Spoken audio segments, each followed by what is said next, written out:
бы хотела задать такой вопрос. Сейчас среди молодежи распространено вопрос о нерегистрации брака.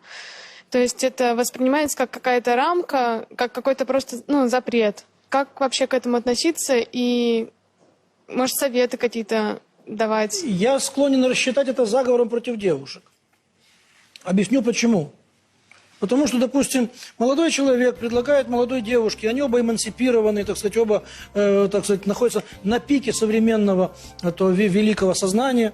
Он говорит: я тебе ничего не требую, ты ничего не требуешь, значит, как говорит, давай жить вместе, как бы там посмотрим, как бы без обязательств, без детей, без всякого такого. Ну давай, вот начали, вот живут. Как-то живут, что-то там, допустим, это началось в 18 лет. И вот ей уже 21, как бы, значит, а все остается так же. И она, конечно, хочет большего, это нормально. А ему так хорошо, как бы, ему большего не надо. И потом она начинает чувствовать какую-то неудовлетворенность этими отношениями. Или он ей говорит: слушай, я, короче, от тебя ухожу, или ты собирайся, надо, уходи, сейчас другая придет. Она говорит: ну как это? Она говорит: а кто запретит, а почему нельзя? Мы же с тобой договорились, что я тебе ничего не должен, ты мне ничего не должен, а мы просто живем до тех пор, пока не надоест. Вот мне уже надоело, да, собирайся, уходи. Или говорит: извини, я пошел, там другая ждет, допустим. А ей тоже уже 18 там, или 17 даже. А тебе уже 21. И ты годик страдаешь и мучаешься, потом в 22 тебе находится еще такой же пассажир, который предлагает тебе такие же вольные отношения. Ну, тебе уже не 17, тебе уже 22. И ты уже с ожогом, ты уже с опытом поломанной судьбы.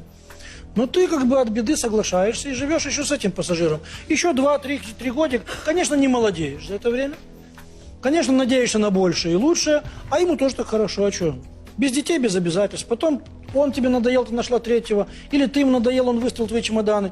Время идет, а ты просто ходишь по рукам. То есть без обязательств, без всех этих якобы ненужных штампов в паспорте, без всех этих там кукол на капоте, значит, без всех этих колец там и всей этой вроде бы чепухи, ты просто ходишь по рукам, теряя молодость, растрачиваешь свою душу и тело по этим незасланным постелям этих сопливых лентяев, которые могут бросить тебя в любой момент или дать тебе денег на аборт, которые вообще тебя за жену не считают, которым от тебя нужно только, чтобы ты, не знаю, там котлеты сжарила, как бы, значит, такое, и не маячила перед компьютером, когда он в танки играет. Ну, тогда получается... Это заговор против вас. И против семьи, получается, совсем заговор, потому что... Да нет, эти мерзавцы могут жить так до 55. Пока очередная, значит, обиженная женщина не раскроет им череп сковородкой. Мужик здесь ничего не теряет. До тех пор, пока его не посадят в тюрьму, не убьют или не сопьется, там, или не ляжет, например, на операцию и не выйдет после нее. То есть до тех пор, пока он ходит, мужик, он может себе цеплять этих бедных, этих 20-летних, значит, женщин, желающих тепла и семьи, по сути, безгранично. Мужчина здесь не проигрывает, пока не сдохнет. А женщина проигрывает на каждом шагу, на всех этапах. Это заговор против женщин. Но они как бы немножко дурочки, немножко романтичные, немножко верят, что я его изменю. Он меня полюбит, он мне скажет самые нужные слова. У нас получится.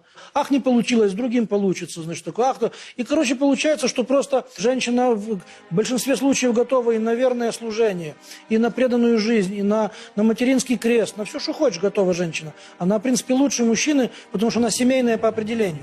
Это все растрачивается с этими бездарями развратными. И сама женщина потом превращается в развратное бездарство. Над этой вселенной стоит петь только вечную память потом. Поэтому надо беречь себя.